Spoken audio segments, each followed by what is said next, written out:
Donald Trump has only been in office for 3 weeks, and yet he has suffered one legal defeat after another at the hands of federal judges. And he became visibly triggered when a reporter asked him about the relationship between the Trump administration and the judiciary, and more specifically, whether he would respect the decisions of the United States Supreme Court. But before we unpack all that, if you end up liking this video and you want to support the channel, please be sure to hit the like, subscribe, and alert bells before you go. All right, friends, before I play this clip of Donald Trump getting really triggered by a perfectly fair question from a reporter, I have to first play this clip from J.D. Vance. It's about 2 or 3 years old because it's relevant. You see, the reporter's going to ask Trump, hey, listen, J.D. Vance famously said that, when the Supreme Court does things that Republicans don't like, Republicans should just be prepared to ignore the courts.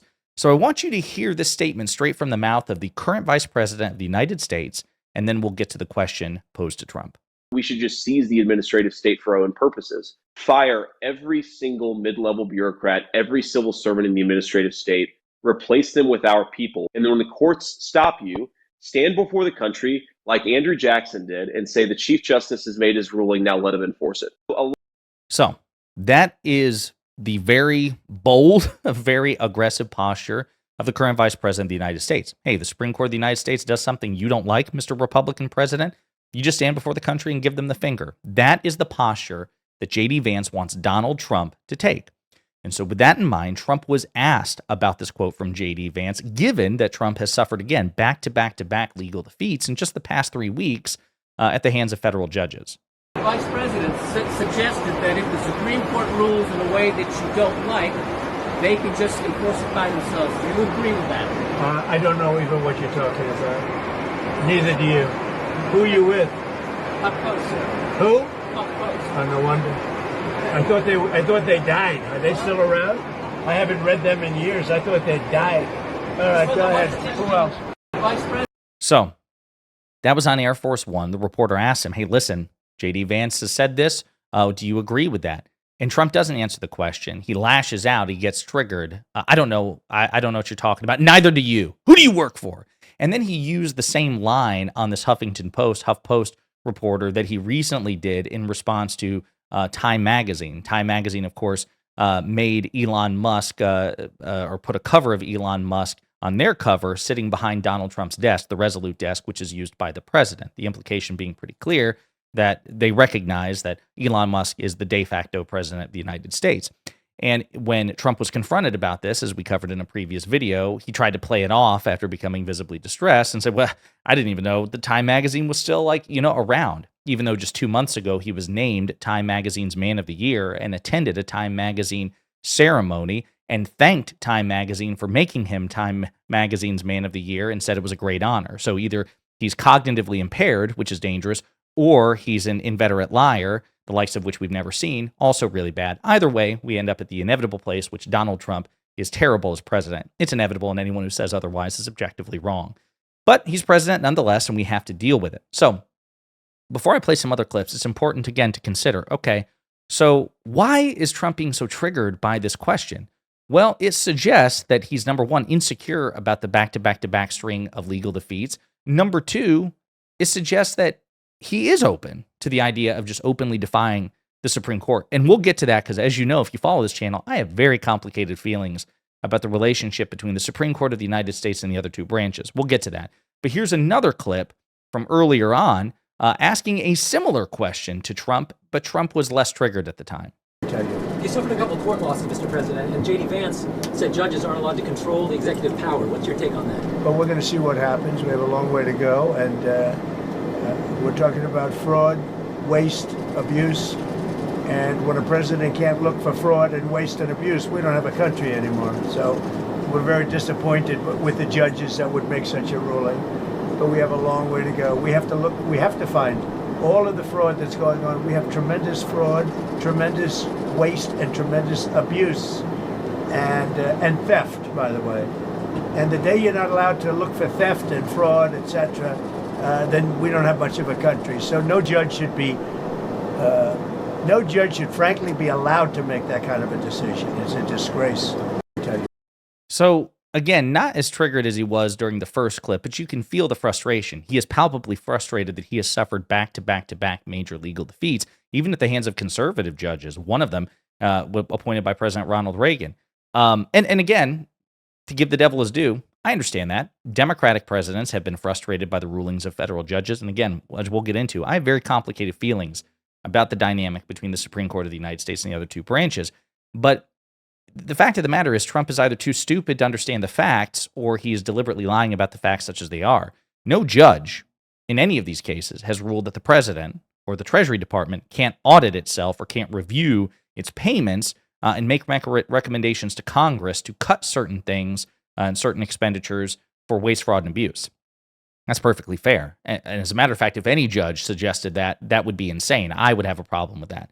The question is whether Elon Musk has the authority to intrude his way into the innermost sensitive parts of the U.S. Treasury system, accessing our personal data, our most important personal data, home addresses, social security numbers, bank information, et cetera, and so forth. Elon Musk is supposedly not the president. So the fact that you might be able to access that information, Donald, doesn't mean that he necessarily should. And number three, it's the separation of powers issue.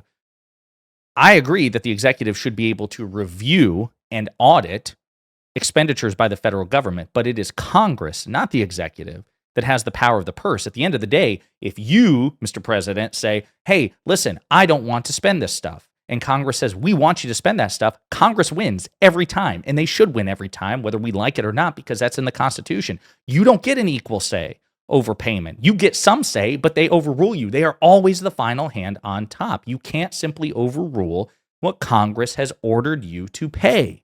And that goes for any president, Democrats included. It's not that complicated. What Trump is pissed off about is that federal judges say, no, you don't have equal powers to Congress over the purse. You can't overrule Congress when it comes to the purse. And certainly Elon Musk, who is not the president, again, officially on paper, he doesn't have that authority either. So again, the problem is that Trump is just too dumb or dishonest to recognize these meaningful distinctions. I want to play one last clip. It actually doesn't have to do with any of the federal judge situation, but it's an interesting one because it's about the pardon. Remember the January 6th pardons where Trump pardoned 1,500 people who were charged with crimes when they attacked the U.S. Capitol and an insurrectionist mob to overthrow the government and keep Donald Trump in power? Well, he was once again confronted about that, and I want you to hear his answer. You said you didn't honor first responders today, but you pardoned hundreds of people who assaulted first responders. Why did you do that? Who? You were going to meet with first responders today, but you pardoned people who assaulted first responders. No, I pardoned people that were assaulted themselves. They were assaulted by our government. I pardoned J6 people who were assaulted by our government. That's who assaulted, and they were treated unfairly.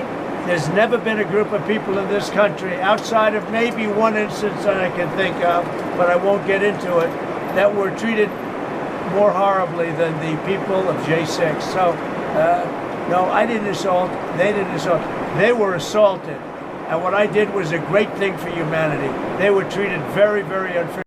So the polls don't reflect that. The vast majority of people oppose Donald Trump's sweeping pardons.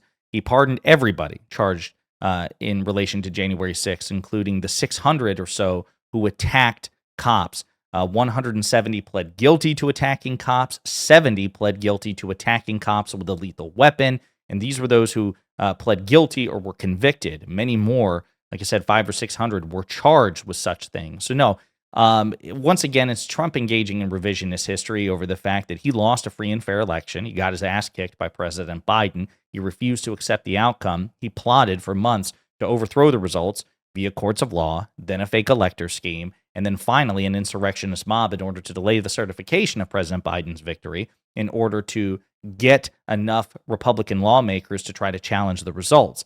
It was all part of an elaborate scheme. Now, unfortunately for us, did Trump succeed in it? No, but he got away with the attempt because he was never held politically or legally accountable as a consequence, thanks in large part to Republican cowardice.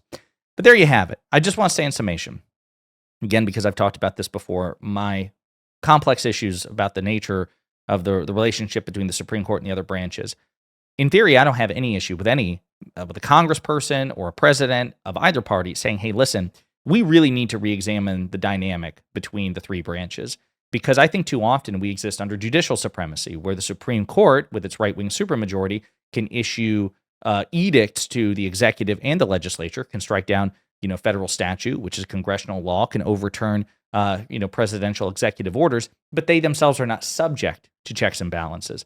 My biggest issue with this is the lack of mandatory and binding ethics requirements, term limits, things of that nature to reign in this court.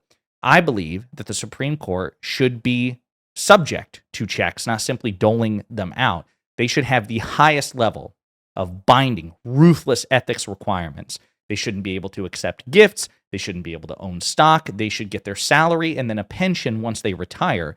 Because if you're going to have this sort of power, you should basically be angels. You should have no room, no margin for any sort of unethical conduct. You should be audited ruthlessly once a year. Recusal requirements should be very strict. It shouldn't be entirely at your disposal. There should be term limits, rotating people out. The idea that we have a branch which is comprised of 9 unelected lifetime appointees who have no binding ethics requirements, no investigative mechanism, so that if they do commit sort of illegal act, it is very, very, very, very hard to even investigate them, let alone prosecute them. That is a problem. But that's not what Donald Trump and J.D. Vance are advocating for. What they want is a Supreme Court that they can ignore whenever they want as Republicans, but that is also binding against Democrats. So it's like a Schrodinger's court. It doesn't apply to them when it's convenient for them, but it always applies in the worst possible way to the opposition. They're not interested in rebalancing the 3 coordinate branches. They just want a cherry-picked court that only is binding when it is convenient for them. And that, of course, is despicable, but classic Republican strategy. So there you have it. Donald Trump getting visibly triggered by somebody asking a perfectly fair question, and it does not bode well for the future of the relationship between the Trump-led executive and the judiciary. In the meantime, let me know what you think in the comments.